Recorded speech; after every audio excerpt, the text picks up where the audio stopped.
Welcome to Chinese History and Mythology. Hey friends, welcome back to Chinese History and Mythology. Last time we talked about how, while Guan Yu was besieging Fancheng, he was struck in the right arm by the archers and crossbowmen on Cao Ren's city wall. The arrowhead had been coated with poison, and the poison had already entered the bone. His entire arm became swollen, bruised, and extremely painful. The generals worried that Guan Yu's wound would worsen, so they advised him to temporarily withdraw to Jingzhou and recover. But Guan Yu believed Fancheng was about to fall, and he absolutely could not allow one arrow wound to delay the great campaign north. At that moment, the divine physician Hua Tuo arrived in the camp to treat Guan Yu.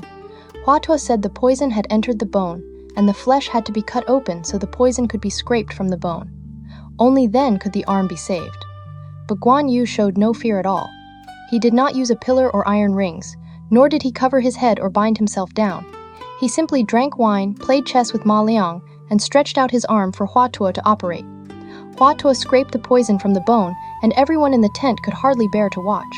Yet Guan Yu continued talking and laughing as if nothing had happened. After the poison was scraped away, Guan Yu's arm could bend and move as before. Even Hua Tuo sighed and said that Guan Yu was truly like a godlike man. At the same time, the news that Guan Yu had flooded the 7 armies, captured Yu Jin alive, and executed Pang De reached Dudu. Cao Cao was greatly shocked and even considered moving the capital to avoid Guan Yu's momentum. But Sima Yi and Zhang Ji advised him not to move the capital.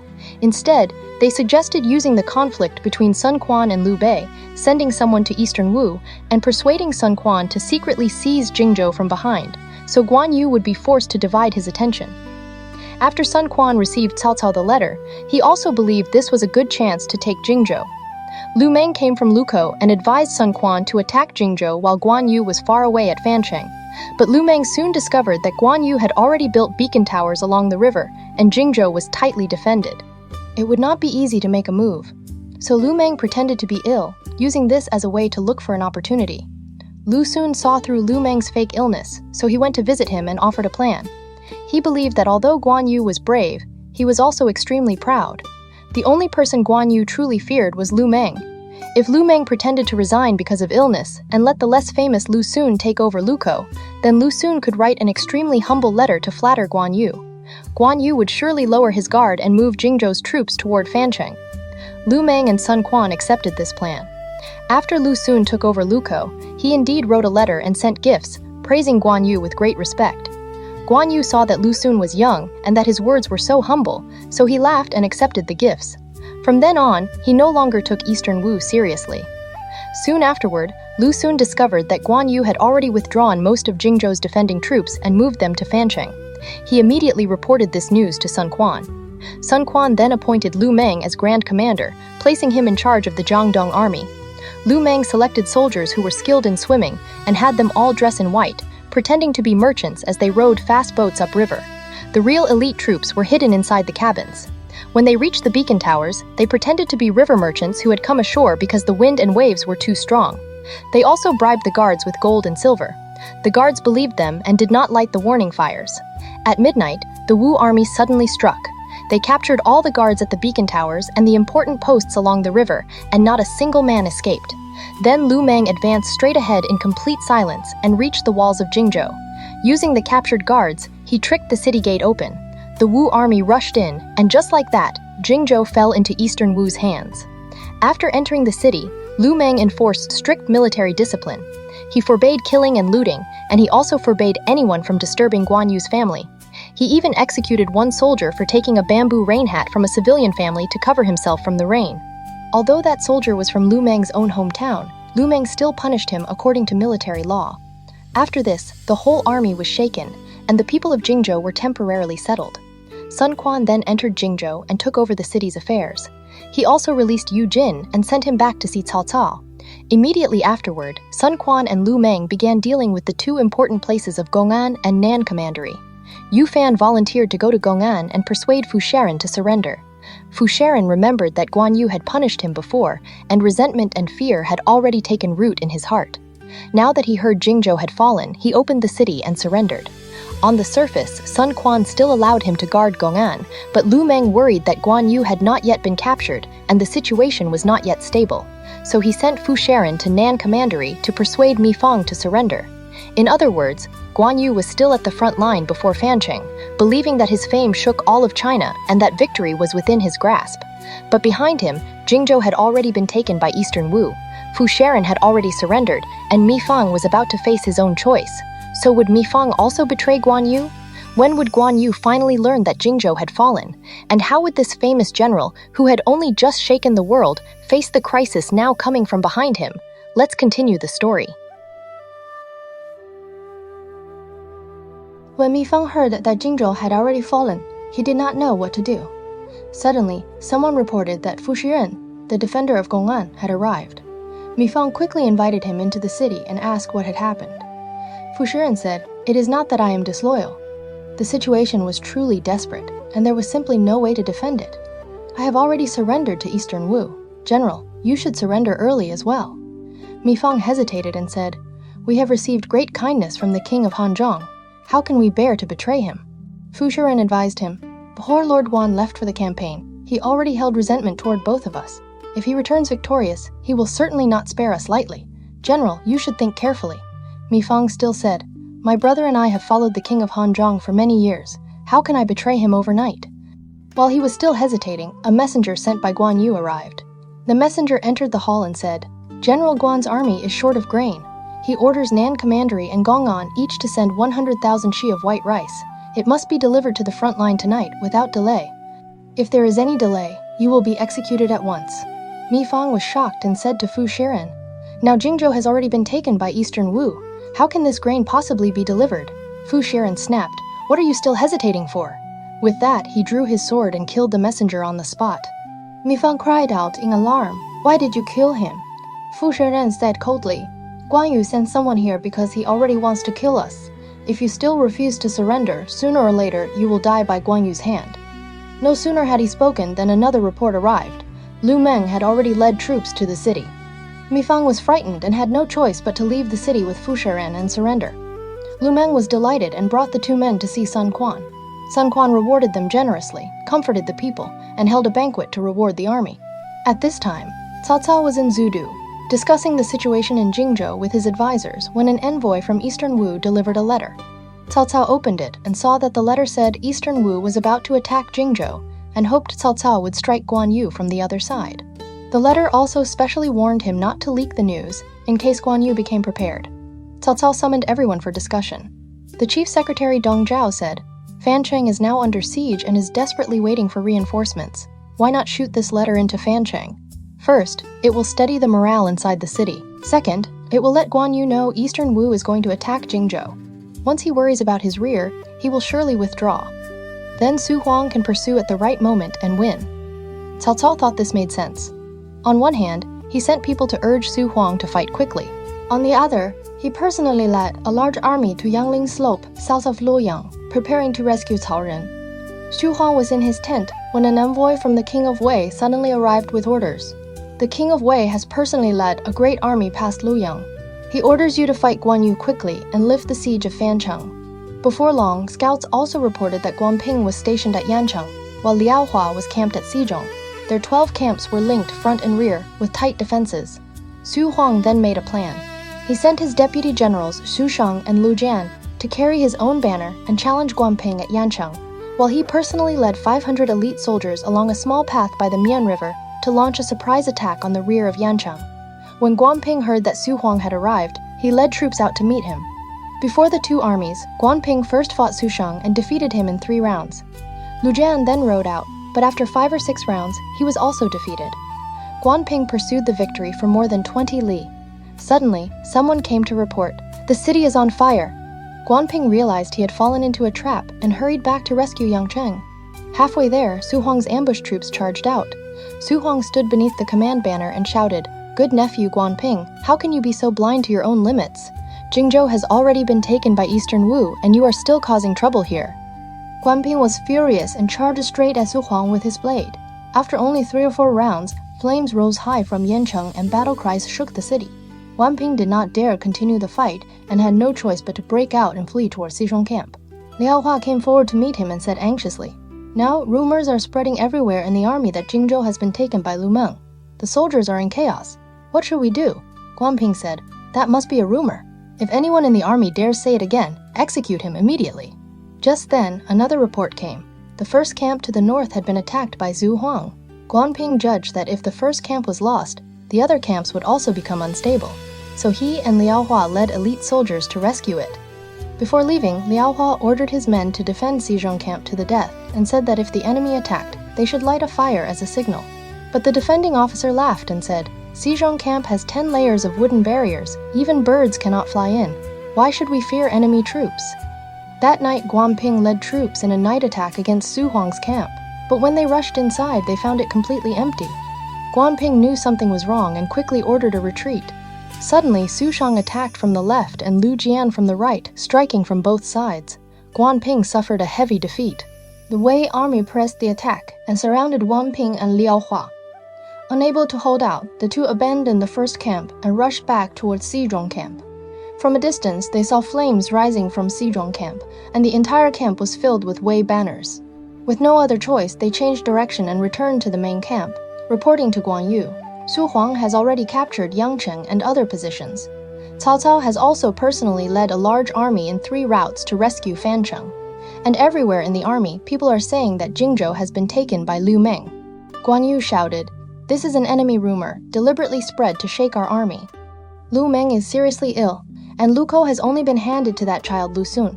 He is not worth fearing." Before he had finished speaking, another report came. Su Huang's army is attacking. Guan Yu immediately ordered his horse prepared. Guan Ping advised him, "Father, your wound has not yet healed." "You must not go into battle," Guan Yu said.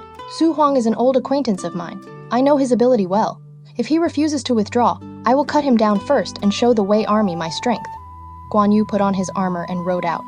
When the Wei troops saw his famous presence, every one of them was afraid. Guan Yu reined in his horse and shouted, "Where is Su Gongming?" Su Huang rode out, first bowing slightly to Guan Yu. He said, "Since I parted from your lordship, many years have passed. In our younger days, I received much instruction from your lordship, and I have remembered it ever since. Now your lordship's fame shakes all of China, and even I, an old friend, deeply admire you." Guan Yu said, "You and I have deep friendship. Why have you repeatedly trapped my son in danger today?" Su Huang suddenly turned back to his generals and shouted, "Whoever cuts off Guan Yongchang's head will be rewarded with 1,000 pieces of gold." Guan Yu was shocked. "Gongming, how can you say such words?" Su Huang replied, "Today this concerns the affairs of the state. I dare not harm public duty because of private friendship." With that, he swung his axe and charged straight at Guan Yu. Guan Yu was furious and met him with his blade. The two fought for more than 80 rounds. Although Guan Yu's martial skill was great, the arrow wound in his right arm had not fully healed, and in the end he could not use his full strength. Guan Ping feared something might happen to his father and quickly ordered the signal to withdraw. Just as Guan Yu was about to return to camp, battle cries suddenly rose from every side. It turned out that Cao Ren, hearing that Cao Cao's reinforcements had arrived, had also led troops out from Fancheng. Together with Su Huang, he attacked from 2 sides. The Jingzhou army fell into chaos, and Guan Yu had no choice but to lead his troops upstream along the Xiang River. Guan Yu hurried across the Xiang River, preparing to head towards Xiangyang. On the way, a fast rider arrived and reported, "Jingzhou has been taken by Lu Meng, and your family has been captured." Guan Yu was shocked and no longer dared go to Xiangyang. Instead, he turned toward Gong'an. Another scout then reported, "Fu Shiren of Gong'an has already surrendered to Eastern Wu." Guan Yu was furious beyond measure. Then the grain officer came to report. Fu Shiren went to Nan Commandery, killed the messenger, and persuaded Mi Fang to surrender to Eastern Wu with him. When Guan Yu heard this, anger overwhelmed him. His wound burst open, and he fainted on the spot. The generals hurried to revive him. Guan Yu opened his eyes, looked at Wang Fu, and sighed, "If only I had listened to your advice back then. Today it has all come true." He then asked why the beacon towers along the river had not given any warning. The scout reported, Lu Meng had his soldiers dress in white and pretend to be merchants crossing the river. He hid elite troops beneath the cargo boats and first captured the guards at all the beacon towers, so no one lit the fires. Guan Yu stamped his foot and sighed deeply. "I have fallen into a treacherous scheme. What face do I have left to see my elder brother?" Zhao Lei advised him. "The situation is urgent. We can send someone to Chengdu for help, while also moving by land to retake Jingzhou." Guan Yu accepted this and immediately sent Ma Liang and Yi Ji with 3 letters asking for aid, ordering them to ride through the night to Chengdu. He himself led the remaining army to attack Jingzhou, leaving Liao Hua and Guan Ping to guard the rear. After the siege of Fencheng was lifted, Cao Ren led the generals to see Cao Cao and wept as he asked for punishment. Cao Cao comforted him and said, "This was heaven's will. It was not your fault."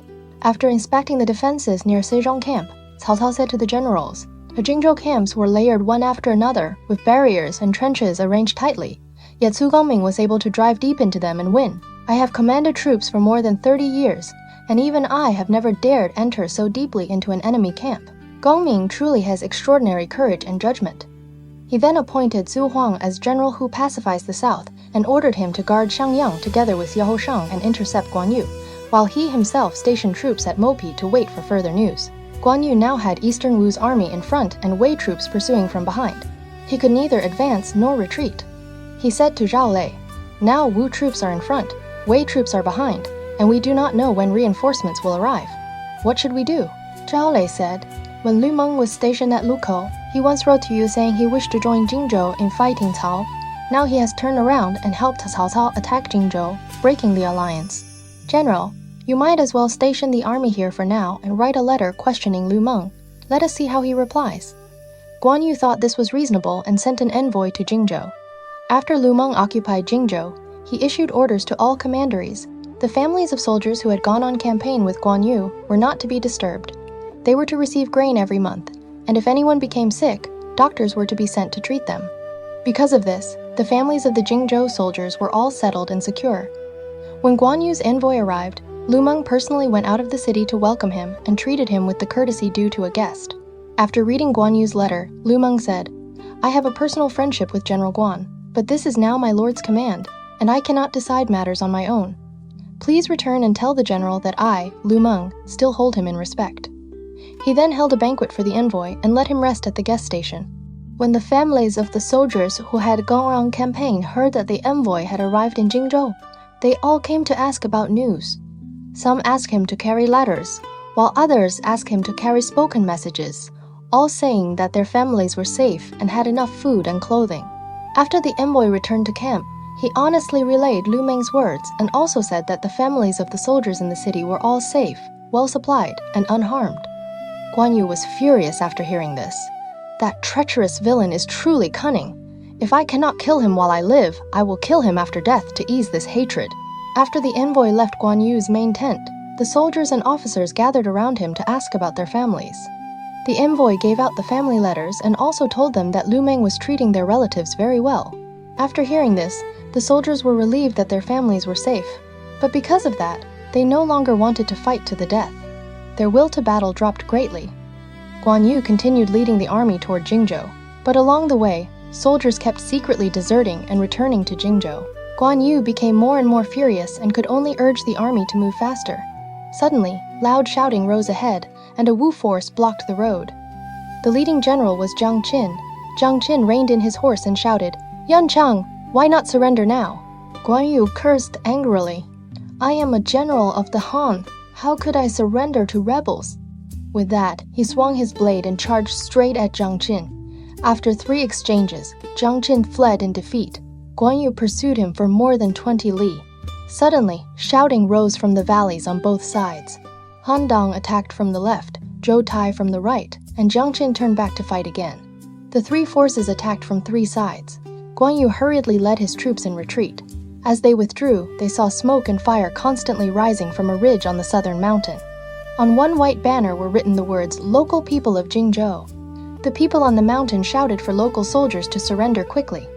Guan Yu wanted to charge up the mountain and kill them, but 2 more forces rushed out from the valley, Ding Feng on the left and Su Sheng on the right. Together with Jiang Qin's force, 3 armies surrounded him. Guan Yu was trapped in the center. His soldiers were already shaken, and now they saw Jingzhou locals on every mountain calling for brothers, looking for fathers, and searching for sons. One after another, they ran over to the Wu army. No matter how Guan Yu shouted, he could not stop them. By dusk, he had only a little over 300 men left.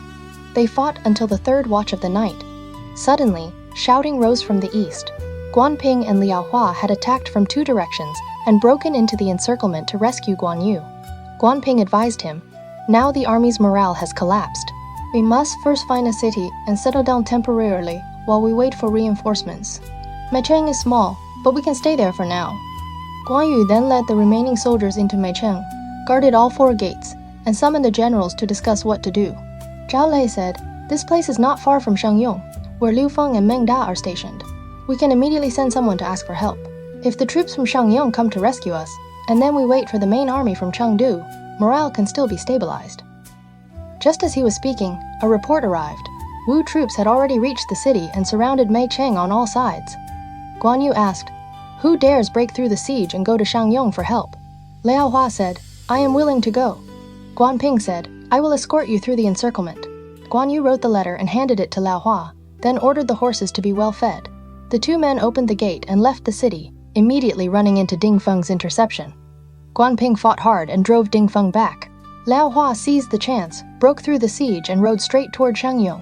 Guan Ping returned to Meicheng and continued defending it. At that time, Liu Feng and Meng Da were guarding Shangyong. The local administrator Shen Dan had already surrendered, and the king of Hanzhong had appointed Liu Feng as deputy general to guard Shangyong together with Meng Da. That day, the 2 men were discussing Guan Yu's defeat when Liao Hua suddenly arrived. Liao Hua said, "Lord Guan has been defeated and is now trapped in Meicheng. The situation is desperate. Reinforcements from Shu cannot arrive quickly, so he has specially sent me here to ask for help. Please, both generals, muster troops at once. If you delay, Lord Guan may not survive." Liu Feng told Liao Hua to rest first at the relay station while he discussed the matter with Meng Da. Liu Feng said, "My uncle is surrounded. What should we do?" Meng Da replied, "Eastern Wu's army is strong, and all 9 commanderies of Jingzhou have already fallen into their hands. Cao Cao is also stationed at Mopi. With the small forces we have in these mountain cities, how could we resist 2 powerful enemies? We must not move lightly." Liu Feng sighed and said, "I know this will be difficult, but Lord Guan is my uncle. How can I refuse to rescue him?" Meng Da sneered and said, "You may see him as your uncle, but he may not truly see you as his nephew. I have heard that when the king of Hanzhong was considering his heir, Lord Guan said that you were only an adopted son and could not be made crown prince. He even suggested placing you in Shangyong to guard against future trouble. Now you still want to risk everything to save him. Is that not too reckless?" Liu Feng asked. "Then how should we refuse?" Meng Da said, "Just say that Shangyong has only recently submitted, and the people are not yet settled, so we do not dare move troops lightly." The next day, the 2 men invited Liao Hua in and said, "Shangyong has only just submitted, and the people are not yet stable. We cannot divide our troops to rescue him." Liao Hua was shocked. He knelt and kowtowed, saying, "If this is your answer, then Lord Guan has no hope." But Meng Da said, "Even if we went, it would be like pouring a cup of water onto a burning cart of firewood. General, you should hurry back and wait for the main army from Shu." Liao Hua pleaded bitterly but got nowhere. He could only curse them angrily, leave the city, and ride toward Chengdu to ask for help. Guan Yu was trapped in Meicheng, waiting day after day for reinforcements from Shangyong, but none came. Only 500 or 600 men remained in the city, most of them wounded. There was also no grain left, and the situation became more dangerous by the day. Suddenly, someone below the city called out, asking them not to shoot, saying he wished to speak with Guan Yu. Guan Yu ordered him brought inside. When the men entered, Guan Yu saw that it was Zhu Jin. After giving his respects, Zhu Jin said, "I have come by order of the Marquis of Wu to advise your lordship. A wise man understands the times. Now all 9 commanderies along the Han have returned to Wu. Only this lone city remains, with no grain inside and no reinforcements outside. Your lordship would do better to submit to the Marquis of Wu. You can still guard Jingshang and preserve your family." Guan Yu answered solemnly, "I was originally only a warrior from Jiliang. My lord treated me as a brother. How could I betray righteousness and surrender to the enemy? If the city falls, then I will simply die. Jade may be shattered, but its whiteness cannot be changed. Bamboo may be burned, but its integrity cannot be destroyed. Though my body may die, my name will remain in history. Say no more. I will fight Sun Quan to the death." Zhu Jin tried again, saying that Sun Quan truly wished to form a bond with Guan Yu and support the Han together. Before he could finish, Guan Ping had already drawn his sword and wanted to kill him.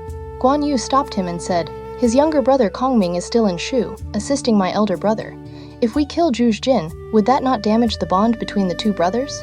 So he ordered his men to drive Zhu Jin out of the city. Zhu Jin returned to see Sun Quan and said, Guan Yu's heart is like iron and stone. He cannot be persuaded. Sun Quan sighed and said, "This is what a true loyal minister is like. What should we do now?" Lu Fan said, "Allow me to divine the fortune of this matter for my lord." He cast the hexagram earth over water, the army, with a black tortoise appearing at the responding line, which indicated that the enemy would flee far away. Sun Quan asked Lu Meng, "The divination says Guan Yu will flee. How can we capture him?" Lu Meng smiled and said, "This matches my plan exactly. Even if Guan Yu grew wings, he still could not fly out of my net." Sun Quan asked Lu Meng for a plan to capture Guan Yu. Lu Meng said, "Guan Yu now has few soldiers left and no grain. He surely will not take the main road.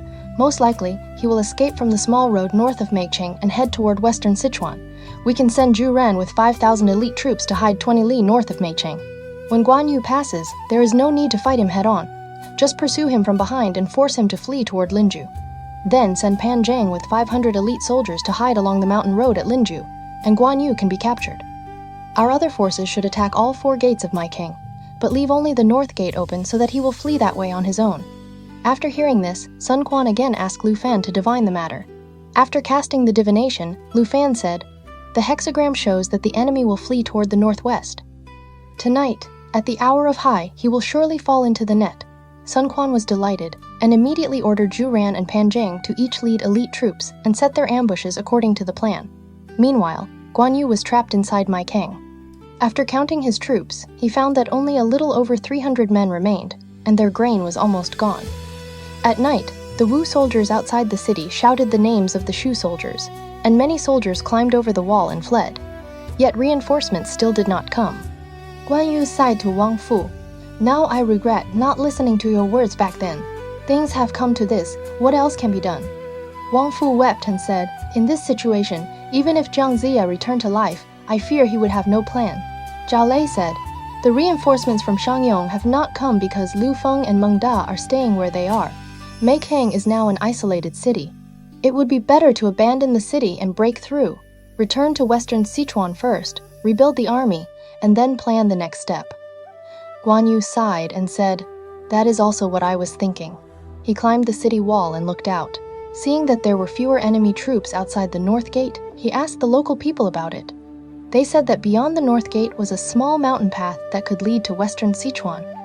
Guan Yu decided to break out through the north gate that very night. Wang Fu advised him, "Small roads are the easiest places for ambush.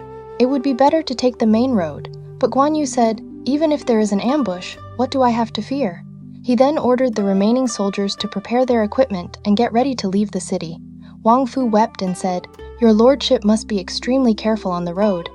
I will lead more than 100 men and defend Meichang to the death. Even if the city falls, I will never surrender. I only hope your lordship can return with reinforcements soon." Guan Yu parted from Wang Fu in tears, leaving Wang Fu and Zhou Kang to defend Meichang. He himself took Guan Ping, Zhao Lei, and a little over 200 remaining soldiers and broke out through the north gate.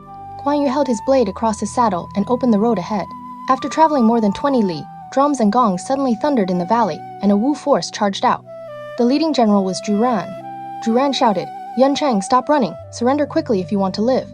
Guan Yu was furious. He urged his horse forward and swung his blade at Zhu Ran. Zhu Ran pretended he could not resist and turned his horse to flee. As Guan Yu pursued him, hidden troops rushed out from every side. Guan Yu knew he had fallen into a trap and did not dare fight for long. He hurriedly fled toward the small road at Linju, while Zhu Ran pursued closely from behind. The number of soldiers around Guan Yu grew smaller and smaller. After another 4 or 5 li, flames suddenly rose ahead, and Pan Zhang came charging forward with his blade. Guan Yu fought him, and after only 3 exchanges, Pan Zhang retreated in defeat. Guan Yu did not dare stay and continued fleeing along the mountain road. Guan Ping caught up and reported, "Zhao Lei has already died in the chaos." Guan Yu was filled with grief and anger. He ordered Guan Ping to guard the rear while he opened the road ahead. By now, only a dozen or so men remained around him. They traveled all the way to a place called Jushi. Mountains stood on both sides, and the area was filled with reeds, withered grass, and thick trees. It was nearly dawn. Suddenly, with one loud shout, ambush troops rushed out from both sides. Long hooks and ropes were thrown at once, first tripping Guan Yu's horse. Guan Yu fell from the saddle and was captured alive by Ma Zhang, one of Pan Zhang's officers. When Guan Ping heard that his father had been captured, he hurried back to rescue him, but he was surrounded by Panjing and Zhu Ran's troops. Guan Ping fought bitterly but could not break through, and he too was captured alive. At dawn, Sun Quan heard that Guan Yu and his son had both been captured. He was overjoyed and summoned the generals for discussion. Before long, Ma Zheng escorted Guan Yu forward. Sun Quan said, "I have admired your great name for a long time. In the past, I wished to form a marriage alliance with you. Why did you despise me? Now, are you willing to submit to me?" Guan Yu cursed sternly. "You green-eyed child, you purple-bearded rat. Liu Bei and I swore brotherhood in the Peach Garden and vowed to restore the Han. How could I ever join a traitor to the Han like you? Today I have fallen into a treacherous scheme. At worst, I die. Why waste words?" Sun Quan turned to the others and asked, "Yan Chang is a hero of this age. I want to treat him with courtesy and persuade him to surrender. What do you think?" The chief secretary Zhuo Xian advised him, "Absolutely not." Years ago, Cao Cao obtained Guan Yu, gave him titles, ranks, and generous treatment, yet still could not keep him. Later, Guan Yu passed through the checkpoints, killed the generals, and fought his way out of Zudu. Now he has fought so fiercely that even Cao Cao nearly moved the capital to avoid disaster. Since my lord has already captured him, if you do not deal with him at once, there will surely be future trouble. Sun Quan remained silent for a long while, then said, "That is reasonable." He ordered Guan Yu and Guan Ping taken out and executed. In the 12th month of winter, in the 24th year of Jianan, Guan Yu was killed. He was 58 years old. After Guan Yu's death, his horse Red Hair was taken by Ma Zheng and presented to Sun Quan. Sun Quan awarded Red Hair to Ma Zheng, but the horse refused to eat for several days and finally died from starvation. Meanwhile, inside Meicheng, Wang Fu suddenly felt his heart pounding. He said to Zhou Kang, "Last night I dreamed that our Lord stood before me covered in blood. I was just about to ask him what had happened when I woke in shock. I do not know whether this is good or bad." Before he finished speaking, someone reported, "The Wu army has reached the city and they have hung up the heads of Lord Guan and his son to demand surrender." Wang Fu and Zhou Kang were horrified. They climbed the city wall and looked out. Sure enough, they saw the heads of Guan Yu and his son. Wang Fu cried out and threw himself from the wall, falling to his death. Zhou Kang then drew his sword and cut his own throat. Mei Cheng immediately fell into Eastern Wu's hands. Guan Yu's heroic spirit did not fade. It drifted to Yukon Mountain in Danyang County, Jingmen Prefecture. On the mountain lived an old monk named Pu Jing, who had once been the elder of Zhenguo Temple at Xishui Pass. In the past, when Guan Yu had passed through the checkpoints, he had received Pu Jing's guidance and help. That night, at the third watch, Pu Jing was meditating in his hut when he suddenly heard someone in the air shouting, "Return my head." He looked up and saw Guan Yu riding Red Hair, holding the green dragon crescent blade, with Guan Ping and Zhou Kang beside him. They descended together onto the top of Yukon Mountain. Pu Jing struck the door with his fly whisk and said, "Is Yunchang here?" Guan Yu's spirit awakened and landed before the hut. He bowed to Pu Jing and asked him to guide him out of confusion. Pu Jing said, "General, you were killed by Lu Meng, and your resentment now reaches the sky. You cry out, 'Return my head.' But in the past, when you killed Yan Liang and Wen Chou, and when you passed 5 checkpoints and killed 6 generals, whose head should they ask for?" After hearing this, Guan Yu suddenly understood. He knelt, bowed, and left in spiritual peace. Later, Guan Yu often appeared at Yukon Mountain to protect the people. The local people remembered his kindness and built a temple on the mountain to worship him. After Sun Quan had Guan Yu and his son killed, he took Jingxiang, rewarded his officers according to merit, and held a banquet to celebrate. He gave Liu Meng the seat of honor. Sun Quan said to the generals, "I have long wanted to take Jingzhou. Now we have gained it so easily, and this is all Ziming's achievement." He also said that Liu Meng's merit surpassed that of Zhou Yu and Lu Su. After speaking, Sun Quan personally poured wine and gave it to Liu Meng. Just as Liu Meng was about to raise the cup, he suddenly threw it to the ground, grabbed Sun Quan, and cursed in a fierce voice. "You green-eyed child, you purple-bearded rat, do you still recognize me?" Everyone was shocked and hurried forward. Liu Meng shoved Sun Quan to the ground, walked to the seat of honor, and sat down. His brows stood upright, his eyes opened wide, and he shouted, "Ever since I broke the yellow turbans, I have moved across the world for more than 30 years. Now I have been destroyed by your treacherous scheme. While alive, I could not eat your flesh. In death, I will still hunt down the soul of that traitor Lu Meng. I am Guan Yunchang, Lord of Hanshu." Sun Quan was so frightened that his soul nearly left his body. He quickly led the civil and military officials in bowing down. Suddenly, Lu Meng collapsed to the ground, bleeding from all 7 openings of his face, and died. Everyone was terrified. Sun Quan buried Lu Meng with honor. posthumously appointed him administrator of Nan Commandery and Marquis of Chanling, and let his son Liu Ba inherit his title. From then on, whenever Sun Quan thought of Guan Yu, his heart filled with fear and unease. At this time, Zhang Zhao arrived from Jianye. Sun Quan summoned him and asked how they should respond. Zhang Zhao said, "My lord has now killed Guan Yu and his son. Disaster may not be far from Jiangdong." Guan Yu, Liu Bei, and Zhang Fei swore brotherhood in the Peach Garden and vowed to live and die together. Liu Bei now controls the two Chuan regions and has Zhu Zhiliang, Zhang Fei, Huang Zhong, Ma Chao, Zhao Yun, and many other civil and military talents. If he learns that Guan Yu has been killed, he will surely bring the full strength of his state to avenge him. Eastern Wu may not be able to resist. Sun Quan was alarmed and asked, "Then what should we do?" Zhang Zhao said, "Send Guan Yu's head to Cao Cao. After Liu Bei hears of it, he may mistakenly believe this was done at Cao Cao's instruction. Then Liu Bei's hatred will turn toward Cao Cao, and the Shu army will not attack Eastern Wu first. We only need to watch Wei and Shu fight each other and profit from the result." Sun Quan accepted the plan. He immediately placed Guan Yu's head in a wooden box and sent an envoy overnight to Luoyang. At this time, Cao Cao had just returned from Mopi to Luoyang. When he heard that Eastern Wu had sent Guan Yu's head, he said happily, "Yan Chang is dead. Now I can finally sleep peacefully." Sima Yi immediately reminded him, "This is Eastern Wu's plan to shift blame." Liu Bei, Guan Yu, and Zhang Fei swore brotherhood in the Peach Garden and vowed to live and die together. Eastern Wu killed Guan Yu, and now they fear Liu Bei's revenge, so they deliberately sent the head here, hoping Liu Bei will direct his anger toward my king. Once Wei and Shu go to war, Eastern Wu can sit back and take the benefit. Cao Cao asked how to break this plan. Sima Yi said, "My king can have Guan Yu's body carved from fragrant wood, attach the head to it, and bury him with the honors of a high minister.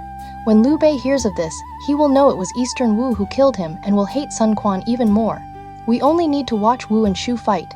If Shu wins, we attack Wu. If Wu wins, we attack Shu."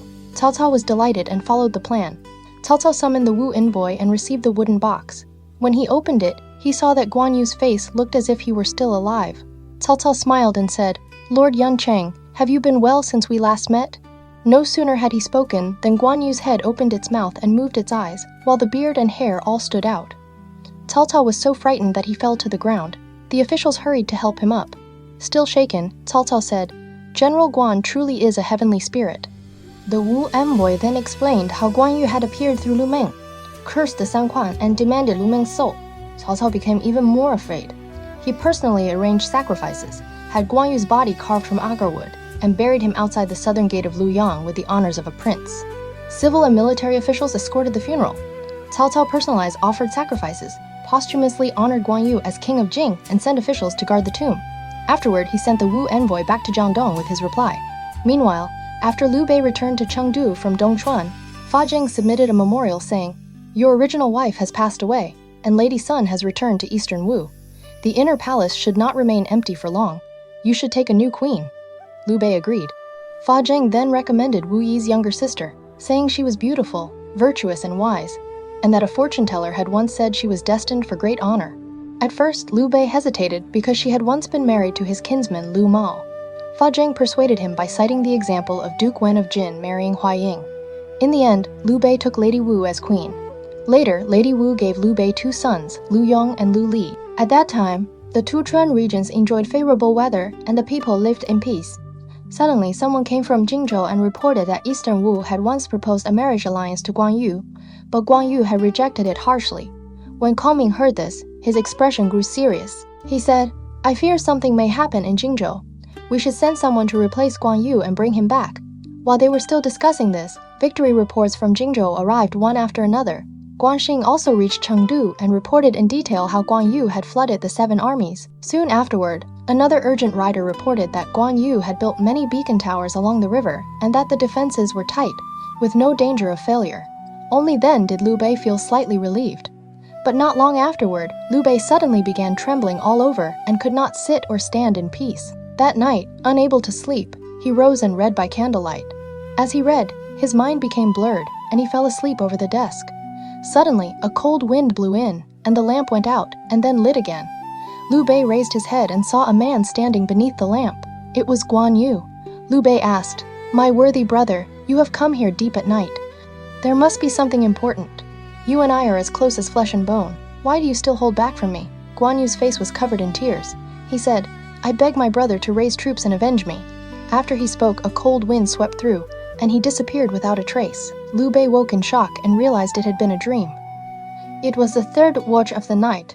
Liu Bei felt deeply uneasy and urgently summoned Kongming into the palace, telling him about the dream. Kongming advised him, "This is because your majesty misses Yancheng too deeply, and so he appeared in your dream. There is no need for suspicion." But Liu Bei still could not calm his heart. When Kongming withdrew to the middle gate, he happened to meet Su Jing hurrying in. Su Jing quietly said, "There are rumors outside that Eastern Wu's Lu Meng has already seized Jingzhou, and that Lord Guan has been killed." Kongming sighed and said, "I watched the stars at night and saw a general's star fall over the Jingzhou region. I already knew Yuncheng would suffer this disaster. I only feared your majesty would grieve too much, so I did not dare say it clearly." As the two were speaking, Liu Bei suddenly came out from the hall, grabbed Kongming's sleeve, and said with emotion, "How could you hide such terrible news from me?" Kongming and Su Jing quickly explained that this was only a rumor and had not yet been confirmed. Liu Bei wept and said, "Yuncheng and I swore long ago to live and die together. If something has truly happened to him, how can I live alone?" While they were trying to comfort him, an attendant reported, "Ma Liang and Yiji have arrived." Liu Bei immediately summoned them. After the two entered the hall, they reported in detail how Jingzhou had fallen and how Guan Yu had been defeated and had requested aid. They also presented Guan Yu's memorial. Before Liu Bei had even opened it, another attendant reported, "Liao Hua has also arrived." Liao Hua entered the hall, knelt, and wept bitterly. He reported one by one how Liu Feng and Meng Da had refused to send troops for rescue. Liu Bei was shocked and said, "If that is true, then my brother Yuncheng is probably in terrible danger." Kongming said, "Liu Feng and Meng Da deserve death 10,000 times over. I ask your majesty to stay calm for now. I am willing to personally lead troops and hurry to Jingzhou to rescue him." Liu Bei wept and said, "If Yuncheng is lost, I will not go on living. Tomorrow I will personally lead the army to rescue my brother." He immediately sent men to Langzhong to notify Zhang Fei and began gathering troops. Before dawn, urgent reports arrived, one after another. Guan Yu had attempted to leave Linzhou at night, had been captured by Eastern Wu generals, had sworn to die rather than surrender, and Guan Yu and Guan Ping, father and son, had already been killed. When Liu Bei heard this, he cried out and fainted on the spot. When Liu Bei, the king of Hanzhong, heard that Guan Yu and Guan Ping had both been killed, he cried so hard that he collapsed to the ground. The officials rushed to revive him, and only after a long time did he regain consciousness. They helped him into the inner hall. Kongming advised him, "My king, please do not grieve too deeply. Since ancient times, life and death have been ruled by fate. Lord Guan was fierce by nature and too proud of himself, and that is why this disaster has happened. My king should first take care of your own health. Revenge can be planned later." Liu Bei sighed and said, "My two brothers Guan and Zhang, and I swore brotherhood in the peach garden and vowed to live and die together. Now Yuncheng is gone.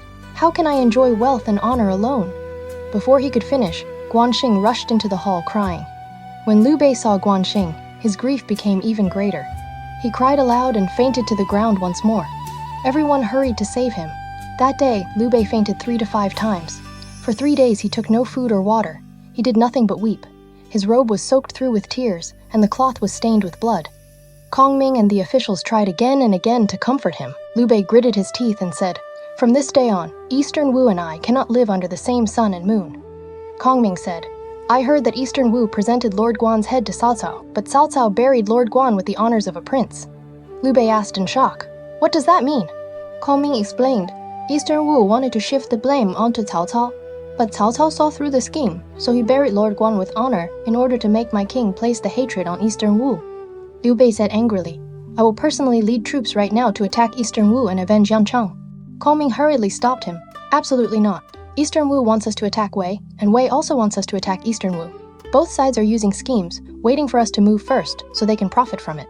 My king should hold the army still for now, and first hold funeral rites for Lord Guan. Later, when Wu and Wei fall out, then we can choose the right time to send troops." The officials also advised him together. Only then did Liu Bei barely force himself to eat. He ordered all soldiers and officers in Sichuan to wear mourning and grieve for Guan Yu.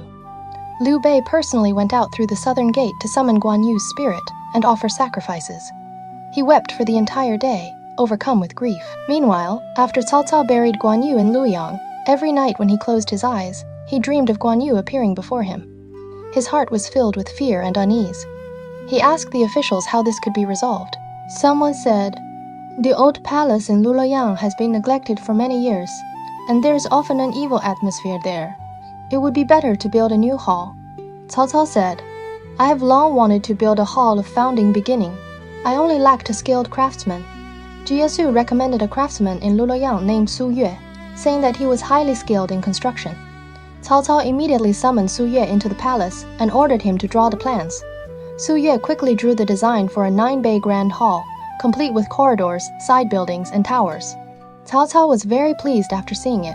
His only worry was that they might not find large and strong enough timber for the beams and pillars. Su Yue said, 30 li outside the city, beside Dragon Leap Pool, there is a Dragon Leap Shrine. Beside the shrine stands an old pear tree, more than 10 zhang tall. It would be perfect for the beams and pillars of the Great Hall.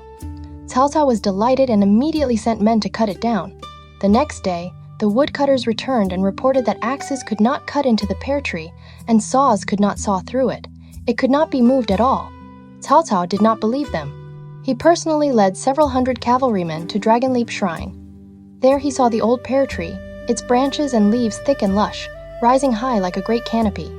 Local elders came forward to stop him and said, "This tree has stood for several hundred years. It is often said that a spirit lives inside it. It should not be cut down." Cao Cao was furious. "I have crossed the world for more than 40 years. Emperors and common people alike fear me. What demon or spirit would dare defy my command?" With that, he drew his sword and personally struck the tree. There was a sharp metallic sound, and blood splashed all over Cao Cao's body. He was instantly terrified, dropped the sword, hurried onto his horse, and rushed back to the palace. That night, at the second watch, Cao Cao could not sleep peacefully, so he sat in the hall and dozed. In a daze, he dreamed of a man with disheveled hair, dressed in black and holding a sword, walking straight up to him. The man said, "I am the spirit of the pear tree. You wish to build the hall of founding beginning and plot to usurp the throne, and now you come to cut down my sacred tree. Your allotted life has ended. I have come to take your life." Cao Cao cried out for the guards in terror, but the black-robed man had already swung his sword. When Cao Cao woke in shock, his head hurt as if it were splitting open. He could hardly endure the pain. He ordered famous doctors to be searched for everywhere, but his condition did not improve. Hua Xin submitted a report saying, "Has my king heard of the divine physician Hua Tuo?" Cao Cao said, "Is he the doctor from Jiangdong who once treated Zhou Tai's wounds?" Hua Xin answered, "Exactly. Hua Tuo, courtesy name Yuan Hua, is from Qiao Commandery in the state of Pei. His medical skill is extraordinary and rarely matched in the world. When patients come to him, some are treated with medicine and others with acupuncture, and all recover. If he encounters serious illness in the internal organs and ordinary medicine is useless, he has the patient drink Mi Fang soup, which makes the patient seem drunk and lifeless. Then he opens the abdomen, cleans the organs, stitches it closed, applies medicine, and within 10 days or half a month, the patient recovers." Hua Xin then told several strange stories of Hua Tuo's healing. One man could not swallow food, so Hua Tuo had him drink garlic juice, and he actually vomited out a long snake, after which the illness was cured. Chen Deng, the administrator of Guangling, suffered from restlessness, a red face, and loss of appetite. Hua Tuo gave him medicine, and he vomited 3 sheng of red-headed worms. Hua Tuo also predicted that the illness would return 3 years later, and it later happened exactly as he said. Another man had a tumor between his eyebrows. Hua Tuo cut it open, and a yellow sparrow flew out. Someone else was bitten by a dog and developed growths on his foot. Hua Tuo said that one growth contained 10 needles, while the other contained black and white chess pieces. After cutting them open, it was exactly so. Hua Xin said, "Hua Tuo is truly a divine doctor like Bian Kui or Kang Gong of our age. He is now in Jincheng, not far from here. Why does my king not summon him for treatment?" Cao Cao immediately sent men that very night to invite Hua Tuo into the palace.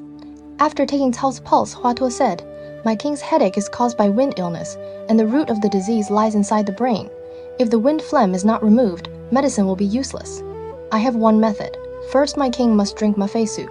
Then I will use a sharp axe to split open the skull, remove the wind phlegm, and the root of the illness will be ended."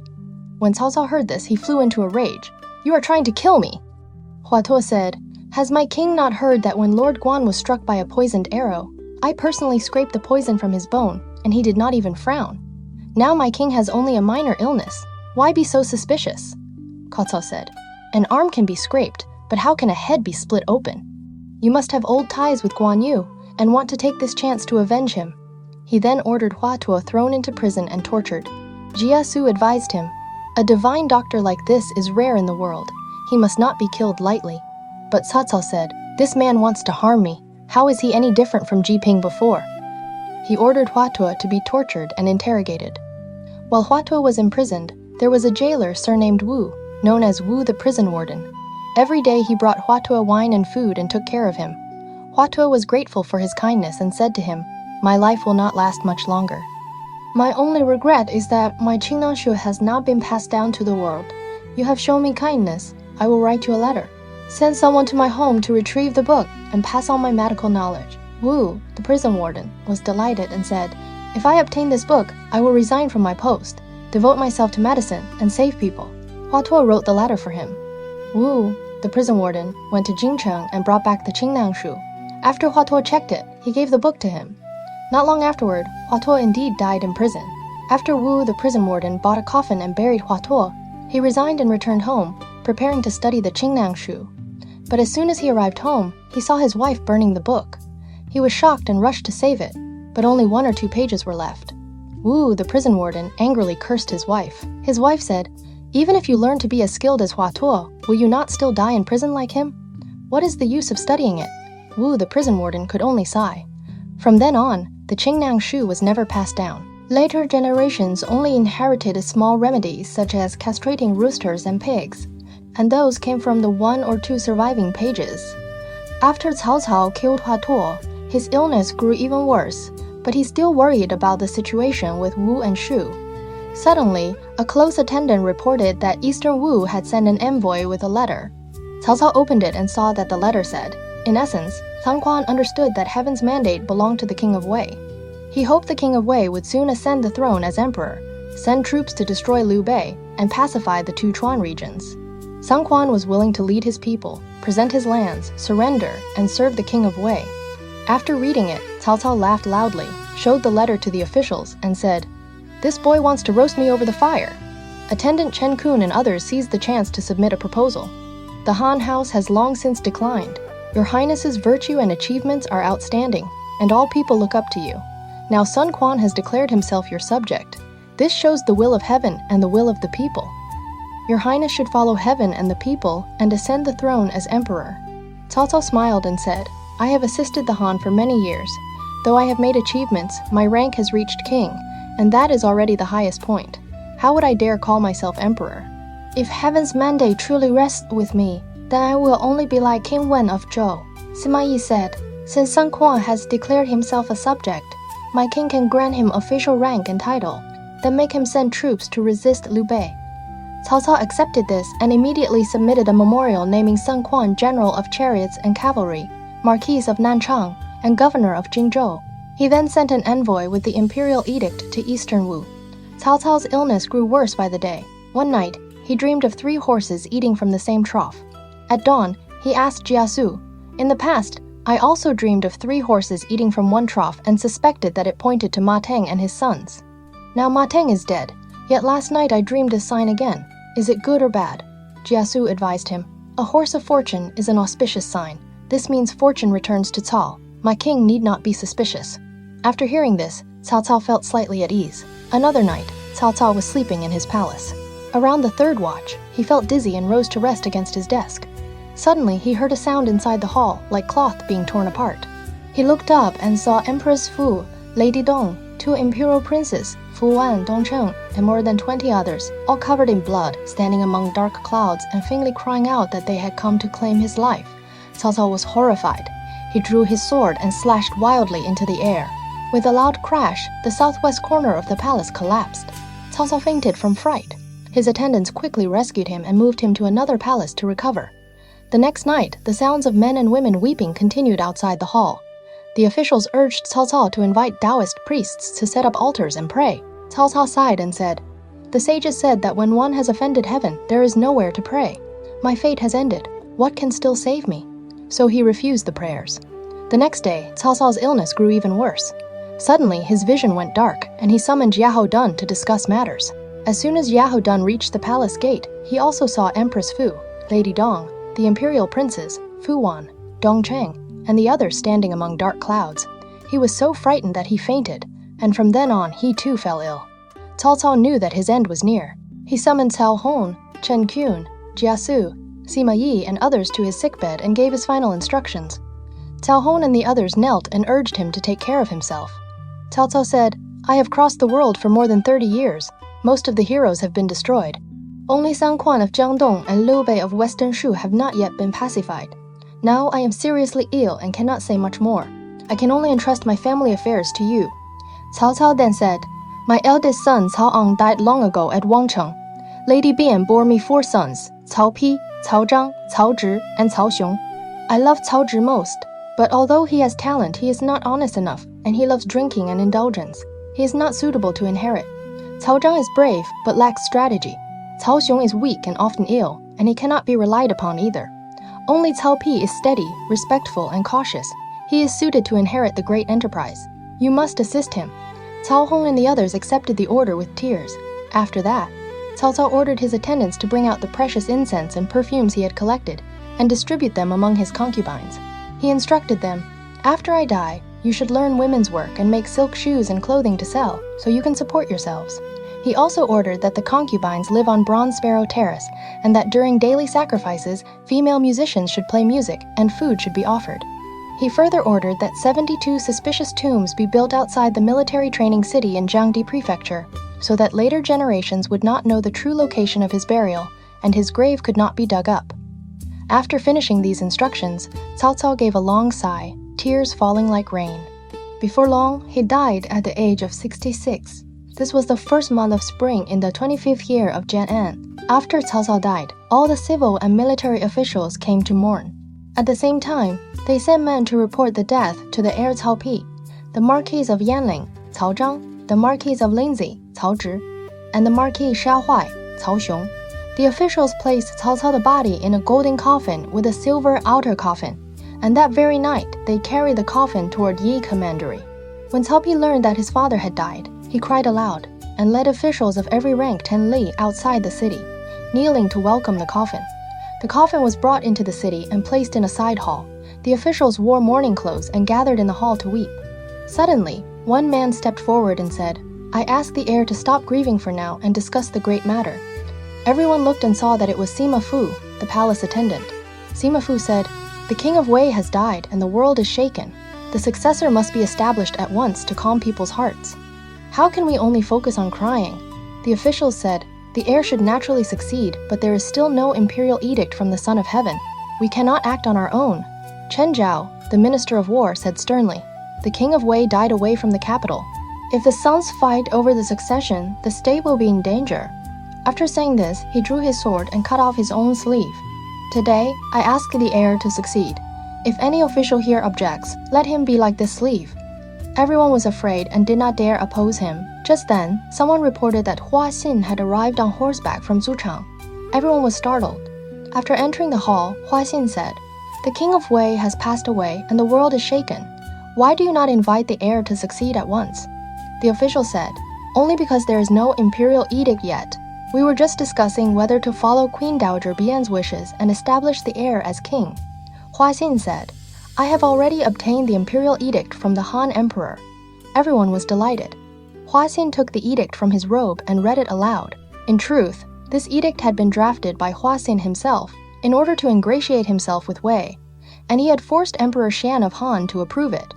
The edict named Cao Pi king of Wei, chancellor, and governor of Jingzhou. Cao Pi therefore succeeded that very day and received the homage of officials great and small. As the banquet of celebration was being held, someone suddenly reported, "The Marquis of Yanling, Cao Zhang, is leading 100,000 troops here from Chang'an." Cao Pi was greatly alarmed and said to the officials, "This yellow-bearded younger brother of mine has always been fierce by nature and highly skilled in martial arts. Now he is coming from far away with troops. He must be trying to fight me for the throne. What should we do?" One man below the steps stepped forward and said, "I am willing to go see the Marquis of Yanling. With only a few words, I can persuade him." Everyone said, "Aside from this gentleman, perhaps no one else can resolve this disaster." When Cao Pi heard that Cao Zhang was coming with troops, he was deeply alarmed and quickly asked the officials how to respond. At that moment, Jia Kui, the Grand Advisor of Remonstrance, stepped forward and said, "I am willing to go and persuade the Marquis of Yanling." Cao Pi was delighted and immediately ordered Jia Kui to leave the city and receive him. Jia Kui met Cao Zhang on the road. As soon as Cao Zhang opened his mouth, he asked, "Where are the late king's jade seal and official seals?" Jia Kui's face darkened. He said, "In a family, there is an eldest son. In a state, there is an heir. The late king's jade seal and official seals are not things your lordship should be asking about." After hearing this, Cao Zhang fell silent and entered the city together with Jia Kui. When they reached the palace gate, Jia Kui asked again, "Has your lordship come here to mourn or to fight for the throne?" Cao Zhang replied, "I have come to mourn. I have no second thoughts." Jia Kui said, "If you have no second thoughts, why did you bring troops into the city?" Cao Zhang immediately ordered his soldiers to withdraw and entered the palace alone to meet Cao Pi. When the brothers saw each other, they held one another and wept. Afterward, Cao Zhang handed all the troops under his command over to Cao Pi. Cao Pi then ordered him to return to Yanling and guard his fief. Cao Zhang took leave and departed. With this, Cao Pi firmly secured the throne. He changed the 25th year of Jian'an to the 1st year of Yankang, appointed Jia Su as Grand Commandant, Hua Xin as Chancellor, and Wang Lang as Imperial Counselor. All the civil and military officials at court received promotions and rewards. Afterward, he gave Cao Cao the posthumous title King Wu and buried him at Gaoling in Yi Commandery. He also ordered Yu Jin to oversee the construction of the tomb. Yu Jin went to Gaoling under orders. After entering the tomb chamber, he saw a painting on the whitewashed wall. The painting showed Guan Yu flooding the 7 armies and capturing Yu Jin alive. In the image, Guan Yu sat above in command. Pang Di glared angrily and refused to yield, while Yu Jin knelt on the ground, begging for mercy. It turned out that Cao Pi looked down on Yu Jin for being captured and surrendering in the past, so he had deliberately ordered this painting made, so Yu Jin would see his own shame with his own eyes. After Yu Jin saw it, he was filled with both shame and anger. His resentment turned into illness, and before long, he died. At this time, Hua Xin again submitted a memorial to Cao Pi, saying, "The Marquis of Yanling has already handed over his military authority and returned to his fief. But the Marquis of Linzi, Cao Ji, and the Marquis Shaohuai, Cao Xiong, did not even come to mourn. According to law, they should be punished." Cao Pi agreed and sent 2 envoys to the 2 places separately to question them. Before long, the envoy sent to the Marquis Shaohuai returned and reported, "Cao Xiong feared punishment and has already hanged himself." Cao Pi ordered him buried with honor and posthumously named him King Huai of Shao. Another day later, the envoy sent to Linzi also returned and said, "Cao Zhi spends every day drinking and indulging himself with the brothers Ding Yi and Ding Ye. When he heard that an envoy from the court had arrived, he still refused to rise and receive me." Ding Yi even cursed loudly, saying that the late king had originally wanted to make Cao Zhi heir, but treacherous officials had blocked it. Ding Yi also said that Cao Zhi's talent surpassed everyone of the age, and that he should have inherited the great position. Cao Zhi then grew angry and ordered warriors to beat me out with clubs. After hearing this, Cao Pi flew into a rage. He immediately ordered Su Chu to lead 3,000 tiger guards to Linzi and arrest Tao Jie and the others. Su Chu led the troops to Linzi. When the defenders tried to stop him, he killed them on the spot and fought his way into the city, all the way to the main hall. There he saw Cao Zhi, Ding Yi, and the others all lying drunk. Su Chu had them all bound and loaded onto carts, then escorted them back to Yi Commandery. Cao Pi first ordered Ding Yi, and the others executed. Ding Yi and Ding Yi were both famous scholars of the time, so many people deeply regretted their deaths.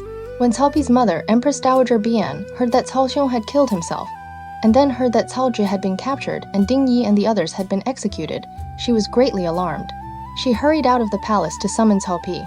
When Cao Pi saw his mother come in person, he quickly knelt before her. Empress Dowager Bian wept and said, "Your younger brother Tao Jie does indeed love wine and behave without restraint, but that is because he trusts too much in his talent. For the sake of your shared blood, spare his life. Then even after I die and go to the underworld, I can rest in peace." Cao Pi replied, "I also value his talent. How could I truly want to kill him? I only want to use this to warn him, so that he will control his nature. Mother, please do not worry."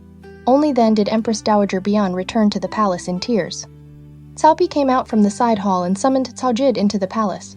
Hua Xin asked, "Did the Empress Dowager just now advise your highness not to kill Cao Ji?" Cao Pi said, "Yes." Hua Xin advised him, "Cao Ji is highly talented and also has schemes in his heart. In the future, he will surely not remain peaceful." If he is not removed early, he may become a danger later, Cao Pi said. I cannot disobey my mother's command, Hua Xin continued.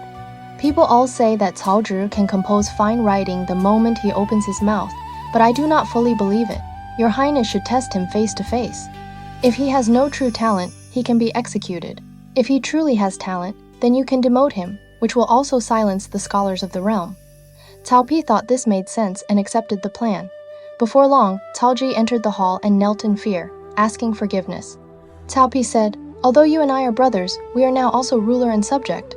You rely on your talent and show no respect for law or ritual. When father was alive, you often showed your poems and essays to others. I have always suspected that those works were not written by your own hand. Today, I give you 7 steps to compose a poem. If you can produce one, I will spare your life. If you cannot, you will be punished severely. Cao Zhi asked Cao Pi to give the topic. At that moment, a black and white painting hung in the hall. In the painting, 2 oxen were fighting beneath an earthen wall, and one of them had fallen into a well and died. Cao Pi pointed to the painting and said, use this painting as the topic, but the poem may not directly mention 2 oxen fighting beneath a wall, 1 ox falling into a well and dying. Cao Zhi slowly took 7 steps, and the poem was already complete. After Cao Pi and the officials heard it, they were all amazed. Cao Pi then said, you made a poem in 7 steps, but I still think that was too slow. Now I will give you a topic at once, and you must compose another poem on the spot. Cao Zhi said, please give the topic.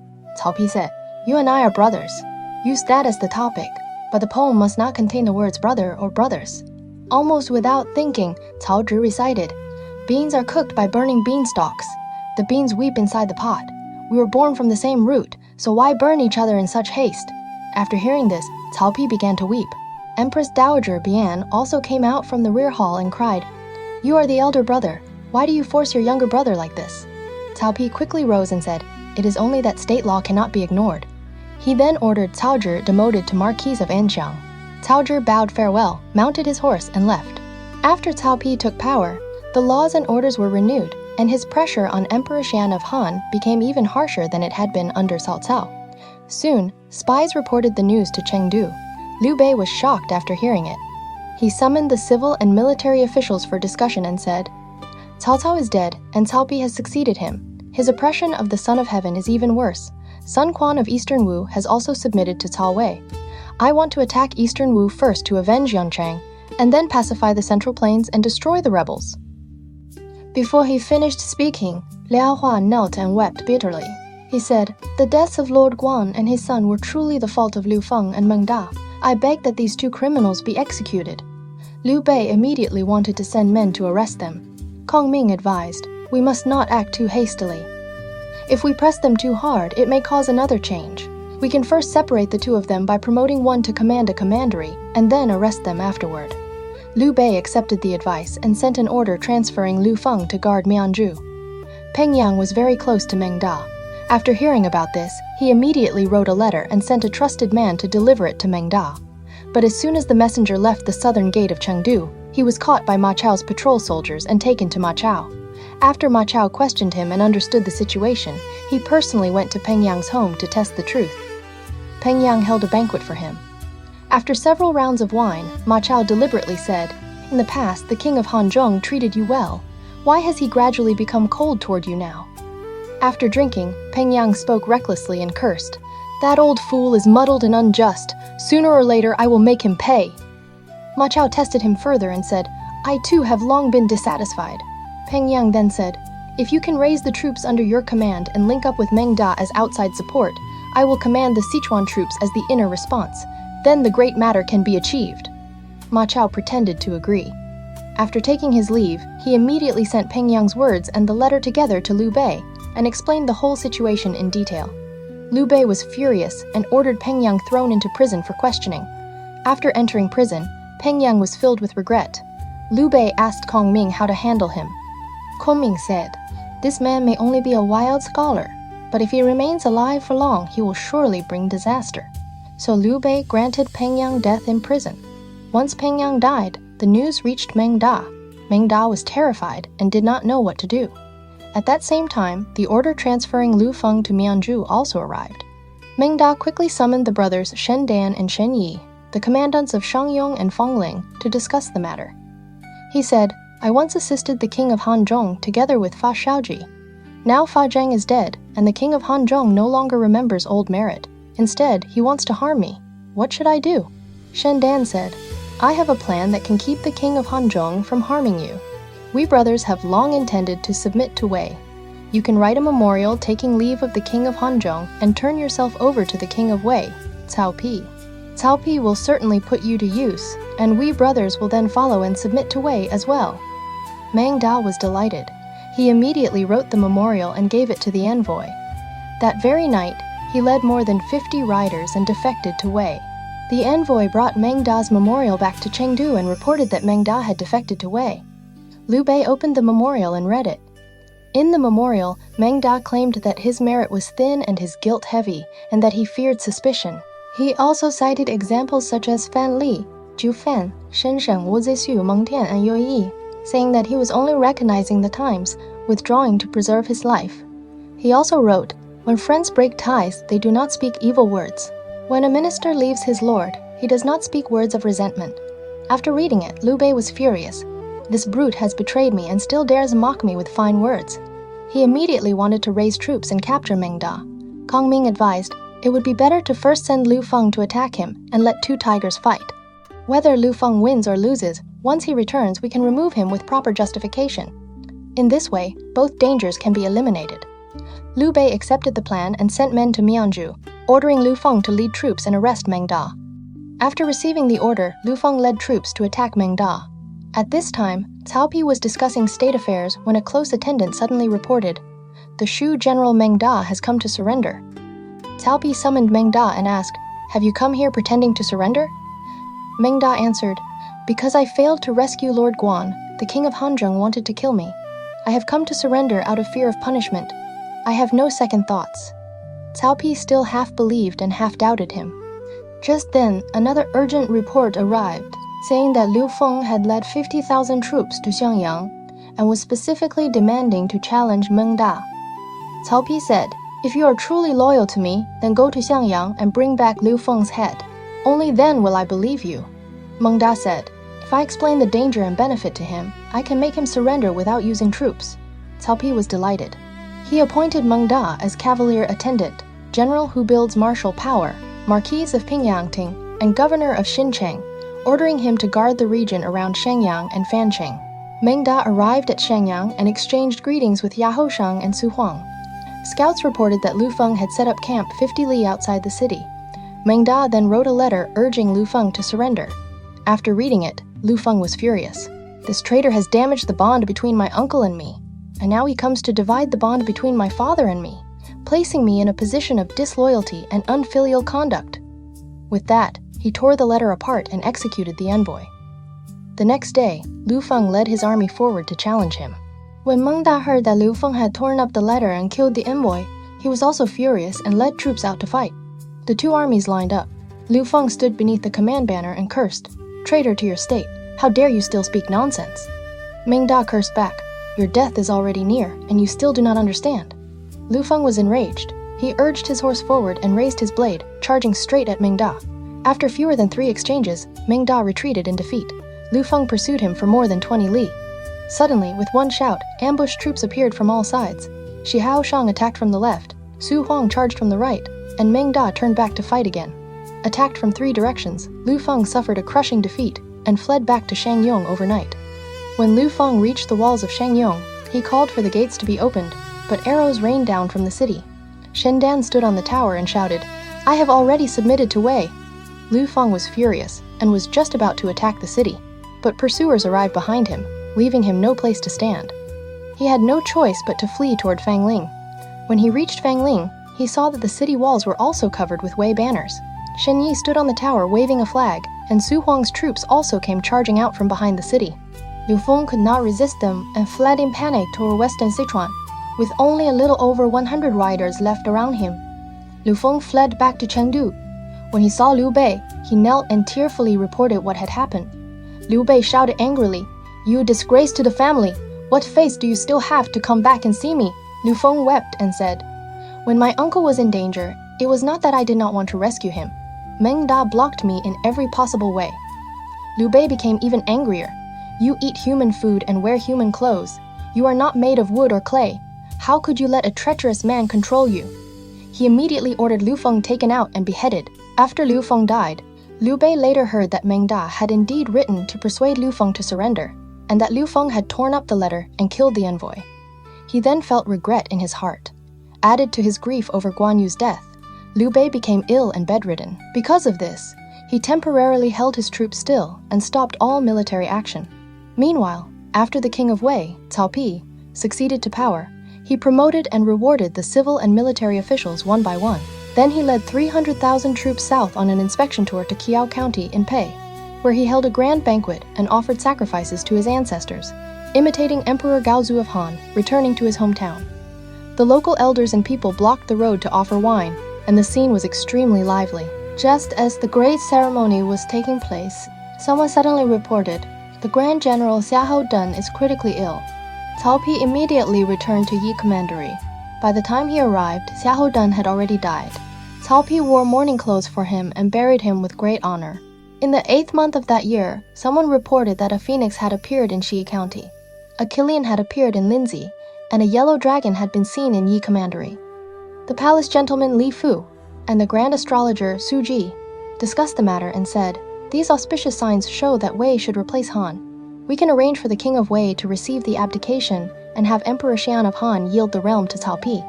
So they joined with Wu Xin, Wang Lang, Xin Pi, Jia Su, Lu Yi, Lu Ye, Chen Jiao, Chen Kun, Huan Jie, and more than 40 other civil and military officials, then went straight into the inner palace and requested that Emperor Shan of Han abdicate in favor of the king of Wei, Cao Pi. Hua Xin and the civil and military officials entered the palace together to see Emperor Xian of Han. Hua Xin submitted a memorial saying, "Since the king of Wei took his position, his virtue has spread throughout the world and his achievements have surpassed those of ancient men." After discussion, all the officials believed that the fate of the Han has come to an end. "We ask your majesty to follow the example of Yao and Shun and yield the realm to the king of Wei. In this way, above, you will follow heaven's will. Below, you will satisfy the people's hearts. Your majesty will also be able to enjoy peace and comfort." When Emperor Shan heard this, he was greatly shocked and could not speak for a long time.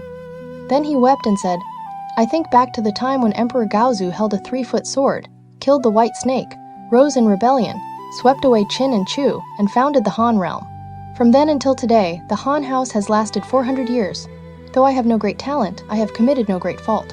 How could I bear to abandon the foundation built by my ancestors so easily? My ministers should go back and discuss this again."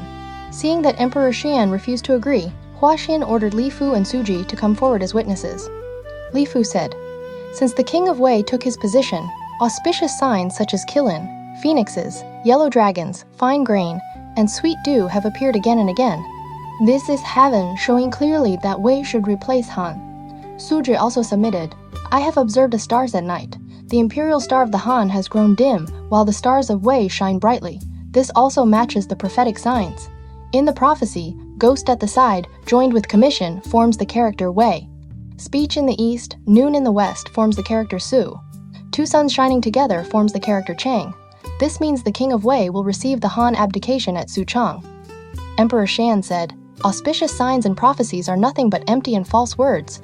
How can you use such hollow talk to make me abandon the realm of my ancestors?" Wang Lang then submitted, "Since ancient times, there has always been rise and fall, prosperity and decline. The Han house has lasted more than 400 years, and now, under your majesty, its fate has ended. Your majesty should step down early. If you continue to hesitate, I fear trouble may arise." Emperor Shan wept bitterly and withdrew into the rear hall, while the officials mocked him and dispersed. The next day, the officials gathered again in the Great Hall and ordered the eunuchs to invite Emperor Shan to court. Emperor Shan was worried and afraid and did not dare appear. Empress Kao asked why he would not go to court. Emperor Shan wept and said, "Your brother wants to usurp the throne, and he has sent the officials to force me." Empress Kao was furious and said, "How could my brother do such a rebellious thing?"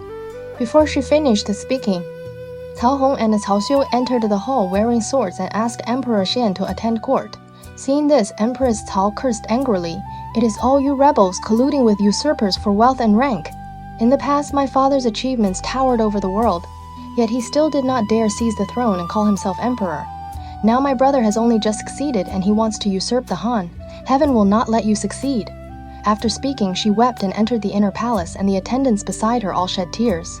Cao Hong and Cao Xiu pressed him again and again. Emperor Shan had no choice but to change into court robes and come to the front hall. Hua Xin once again submitted his advice, urging him to accept the abdication. Emperor Shan wept and said, "You have eaten the salary of the Han for many years. Many of you are even descendants of Han meritorious officials. How can you bear to do such disloyal and treacherous things?" Hua Xin answered coldly, "If your majesty insists on rejecting the will of the officials, I fear disaster may rise from within the palace walls. That would not be because we are disloyal." Emperor Shan asked, "Who would dare kill me?" Hua Xin said sternly, "Everyone under heaven knows that your majesty lacks the fortune of an emperor, and that is why the four directions fell into chaos. If not for the King of Wei controlling the court, would there have been only one person who wanted to kill your majesty? If your majesty still does not know gratitude, do you truly want to force all under heaven to condemn you?" Emperor Shan was terrified and rose with a sweep of his sleeve. Wang Lang secretly signaled Hua Xin with his eyes. Hua Xin immediately stepped forward, grabbed Emperor Shan's dragon robe, and forced him to answer. "Will you agree or not? Speak now!" Emperor Shan trembled all over and could not say a word. Cao Hong and Cao Xiu Dr. A.W.N. their swords and shouted, "Where is the keeper of the imperial seal?" Zubi answered and came forward. Cao Hong ordered him to hand over the jade seal. Zubi angrily rebuked him. "The jade seal is the treasure of the Son of Heaven. How can you demand it at will?" Cao Hong was furious and ordered the warriors to drag Zubi out and behead him. Even as he died, Zubi continued cursing without stopping. Seeing that the hall below was already filled with Wei soldiers, Emperor Cheyenne said to the officials with tears in his eyes, "I am willing to yield the realm to the King of Wei. I only ask to preserve what little life remains to me." Jia Su stepped forward and said, "The King of Wei will surely not fail your majesty. Please issue the edict quickly, so the hearts of the officials may be settled." Emperor Cheyenne had no choice but to order Chen Kun to draft the abdication edict. Hua Xin then carried the edict and the jade seal and led the officials to the residence of the King of Wei. When Cao Pi saw the edict and jade seal delivered to him, he was overjoyed. The edict said, in essence, that the Han Emperor had ruled for 32 years and the world had been in turmoil. Looking up at the signs of heaven and looking down at the hearts of the people, he saw that the fate of the Han was exhausted and that the Cao family had risen in response to destiny. Therefore, he wished to follow the example of Yao and Shun and yield the imperial position to the King of Wei. Cao Pi was about to accept it when Sima Yi advised him, "Although both the edict and the jade seal are here, your highness should first submit a memorial refusing it, showing humility, in order to silence the loose talk of the world." Cao Pi obeyed and ordered Wang Lang to draft a memorial. In it, he said that his virtue was shallow and his ability limited, and he asked the Han Emperor to choose another person of virtue. Emperor Xian felt both confused and suspicious after reading it. Hua Xin said, "When King Wu of Wei was first granted the title of king, he also refused 3 times before finally accepting. Your Majesty may issue another edict, and the King of Wei will naturally accept." Emperor Xian had no choice. He ordered Huan Jie to draft another edict, and sent Zhang Yin, the envoy of the Imperial Ancestral Temple, to carry the staff and axe, the jade seal, and the ribbon to the residence of the King of Wei once more.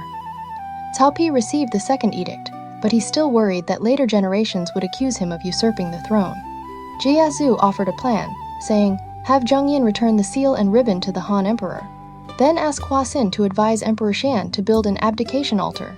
Choose an auspicious day, gather all officials and common people, and have the Han Emperor personally present the seal and ribbon. In this way, everything can be explained clearly, and people's criticism can be stopped." Cao Pi was delighted. He ordered Zhang Yin to return the seal and ribbon, and again submitted a memorial refusing the throne. Emperor Xian again asked the officials how this should be handled. Hua Xin submitted, "Your Majesty may build an abdication altar at Fenyang, gather the officials and people widely, and hold the abdication ceremony tomorrow. In this way, your Majesty's descendants will surely receive the grace of the King of Wei." Emperor Xian had no choice but to approve it. He ordered the officials of the Court of Ceremonial to choose a site at Fenyang, build a 3-level high altar, and hold the ceremony at the hour of Yin on the Gingwu day of the 10th month. When that day arrived, Emperor Xian invited the King of Wei, Cao Pi, to climb the altar and receive the abdication. Beneath the altar were gathered more than 400 civil and military officials and more than 300,000 imperial guards and tiger guards. Emperor Xian personally held the jade seal and presented it to Cao Pi. After the proclamation was read, Cao Pi accepts the 8 bows and formally tak-ees the imperial throne. Jia Zhu led the officials in paying homage. Cao Pi changed the era name to Huangchu, named the state Great Wei, gave his father Cao Cao the posthumous title Emperor Wu, Grand Ancestor, and declared a general amnesty throughout the realm. At this time, Huaxin submitted. There cannot be 2 suns in the sky, nor 2 rulers among the people. Since the Han Emperor has already abdicated, he should retire as a vassal lord. With that, he helped Emperor Xian kneel below the altar to receive the decree. Cao Pi issued an edict naming Emperor Xian Duke of Shenyang and ordering him to leave the capital that very day. Huaxin pointed his sword at Emperor Xian and said sternly, "Establishing a new emperor and removing the old ruler has been common since ancient times. Now His Majesty is merciful and does not harm you, but instead grants you the title Duke of Shenyang. From this day on, without summons, you may not enter the court on your own." Emperor Xian thanked him with tears in his eyes, then mounted his horse and left. When the soldiers and people below the altar saw this, none could help feeling sorrow. Cao Pi said to the officials, "Only now do I understand the abdications of Shun and Yu." The officials all cried, "Long live the emperor!" Cao Pi was about to give thanks to heaven and earth when suddenly, a violent wind rose before the altar. Sand and stones flew everywhere, the sky grew dark, and all the candles and torches were blown out. Cao Pi was so frightened that he fainted. The officials hurriedly carried him down from the altar and revived him. Only after a long time did he wake. After that, he could not attend court for several days. When his illness grew a little better, he returned to the hall and appointed Huaxin as minister over the masses, Wang Lang as minister of works, and promoted or ennobled the other civil and military officials as well. Cao Pi also suspected that the palace in Suchang had too much evil energy, so he moved the capital to Luoyang and began major construction of palaces and halls. Before long, news reached Chengdu that Cao Pi had declared himself Emperor of Great Wei. There were also rumors that Emperor Xian of Han had been killed. When Liu Bei, the king of Hanzhong, heard this, he wept bitterly. He ordered all officials to wear mourning clothes, set up a distant altar for sacrifices, and mourned the emperor. He posthumously honored the Han Emperor as Emperor Xiaomin. Because Liu Bei was overcome by grief and anger, he fell ill and could not manage affairs. So state matters were temporarily handled by Kongming. Kongming discussed the matter with Grand Tutor Su Jing and Grand Master for Splendid Happiness Kuao Zhou, saying that the world could not go even one day without a ruler. He wanted to recommend Liu Bei to take the imperial throne. Kuao Zhou said, "Recently, there have been auspicious winds and lucky clouds in Chengdu. In the northwest corner, yellow energy has risen into the sky. The imperial star has appeared between the constellations Bai, Wei, and Mao, shining as brightly as the moon. This is heaven's will, showing that the king of Hanzhong should inherit the orthodox line of the Han. What is there to hesitate about?" So Kongming and Su Jing led all the civil and military officials in submitting a memorial asking Liu Bei to ascend the throne as emperor. After Liu Bei read the memorial, he was shocked and said, "Are you trying to force me into becoming a disloyal and unrighteous man?" Kongming said, "Cao Pi has usurped the Han and declared himself emperor. My king is a descendant of the Han imperial house. You should inherit the orthodox line and continue the sacrifices of the Han." Liu Bei's expression changed at once. He said, "How can I imitate that traitor?" With that, he flicked his sleeve and entered the rear palace. The officials had no choice but to disperse. 3 days later, Kongming again led the officials to court and asked Liu Bei to appear. Su Jing advised, "Now the son of heaven of the Han has been harmed by Cao Pi. If my king does not take the imperial title and raise troops against the traitor, that cannot be called loyalty and righteousness. The people under heaven all hope my king will become ruler and avenge Emperor Xiaomin." Liu Bei sighed and said, "Although I am a descendant of Emperor Jing, I have shown no great virtue to the people. If I suddenly declare myself emperor now, how would that be different from usurpation?" Kongming tried to persuade him many times, but Liu Bei still refused to agree. So Kongming secretly made a plan and said to the officials, "We can do it this way." After that, he claimed to be ill and did not come out. When Liu Bei heard that Kongming was seriously ill, he personally went to visit him. Arriving at his bedside, he asked, "Military strategist, what illness do you have?" Kongming replied, "My heart is burning with worry. I fear my life will not last long." Liu Bei asked what he was worried about. At first, Kongming closed his eyes and did not answer. Liu Bei asked again and again, and only then did Kongming sigh and say, "Ever since I left my thatched cottage, I have been fortunate that your majesty did not cast me aside, and I have followed you until today. Now your majesty holds the two Chuan regions, and that can be considered not failing the promise of those early days. But now Cao Pi has usurped the throne, and the bloodline of the Han is about to end. The civil and military officials all wish to honor your majesty as emperor, join together to punish the Wei traitor, and revive the Han cause. Unexpectedly, your majesty keeps refusing. The officials have already begun to feel resentment. If the civil and military officials scatter, and Wu and Wei attack us from both sides, even the two Chuan regions will be hard to preserve. How can I not worry? Liu Bei sighed and said, "It is not that I truly want to refuse. I only fear the judgment of the world," Gong'an said. "The sages said that if the name is not correct, the words will not stand. Now your majesty's name and position are proper. What is there to fear? Have you not heard the saying, 'When heaven gives and you do not take, you will suffer the blame instead'?" Liu Bei said, "When the military strategist's illness improves a little, it will still not be too late to handle this matter." Hearing this, Gong'an immediately sprang up from the bed and struck the screen once with his fan.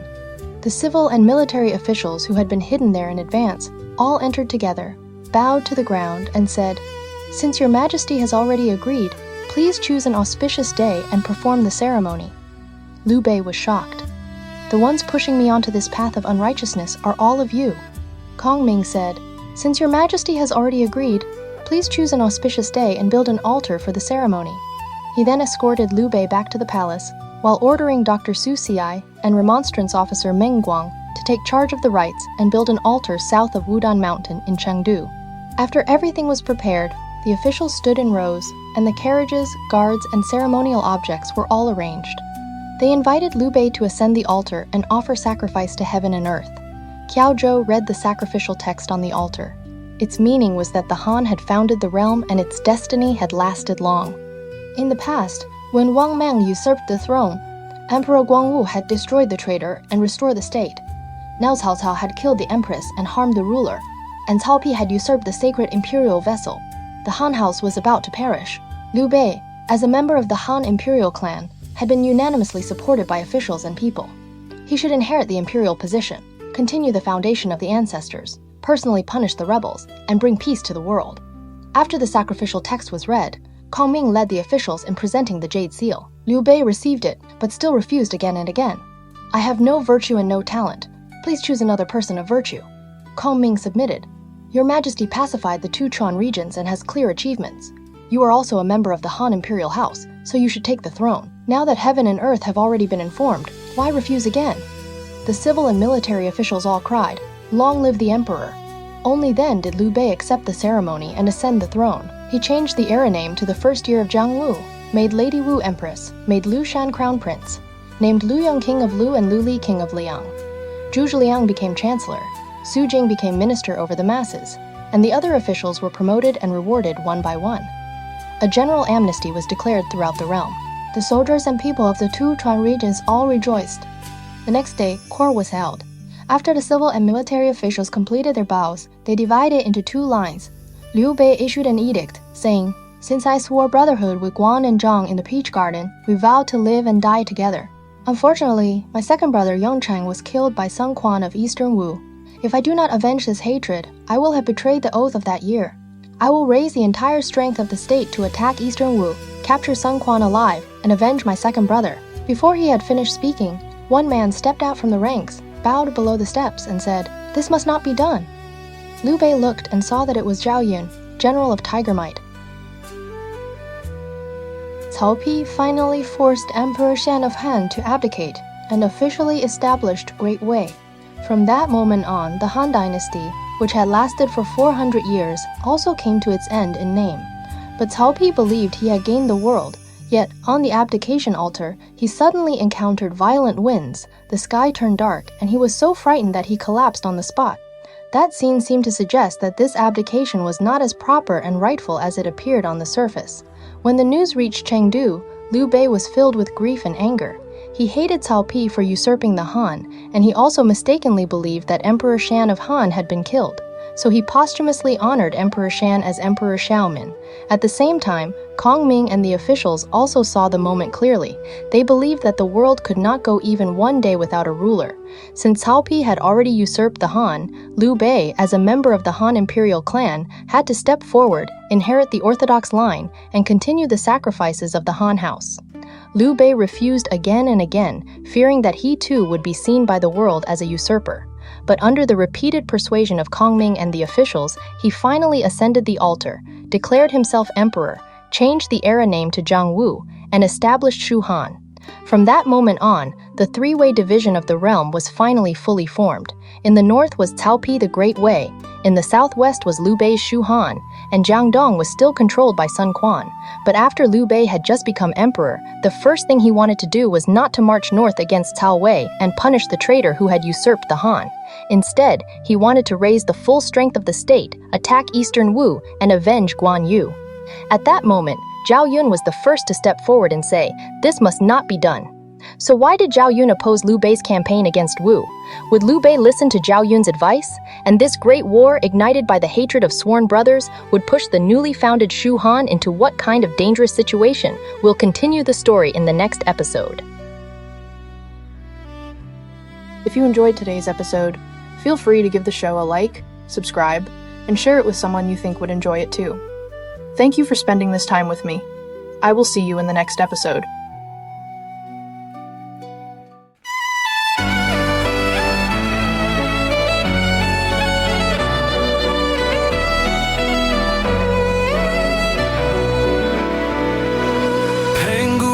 The sky in light, Nua healed the broken heart. Fuxi traced the world's design. Every age leaves stories bright. Yaya dynasty shaped bronze. Shang dynasty cast oracle bones. Thou dynasty built right. Qin dynasty forged the great walls. Han dynasty opened Silk Road winds. Three Kingdoms dynasty turned war to tales. Jin dynasty led ink and mountains bloom. Sui dynasty carved the Grand Canal. Tang dynasty crowned the world with art. Song dynasty raised learning's flame. Yun dynasty swept the northern plains. Ming dynasty strengthened walls again. Qing dynasty closed an ancient end.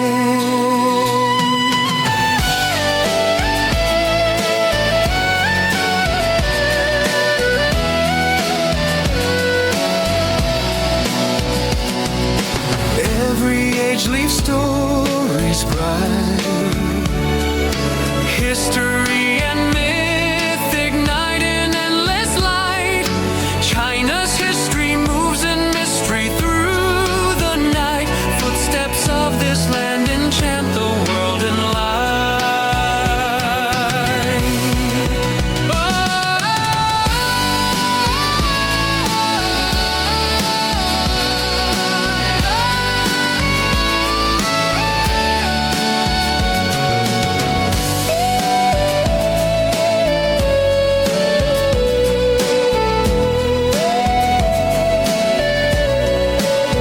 Han dynasty opened Silk Road winds. Three Kingdoms dynasty turned war to tales. Qin dynasty led ink and mountains bloom. Sui dynasty carved the Grand Canal. Tang dynasty crowned the world with art. Song dynasty raised learning.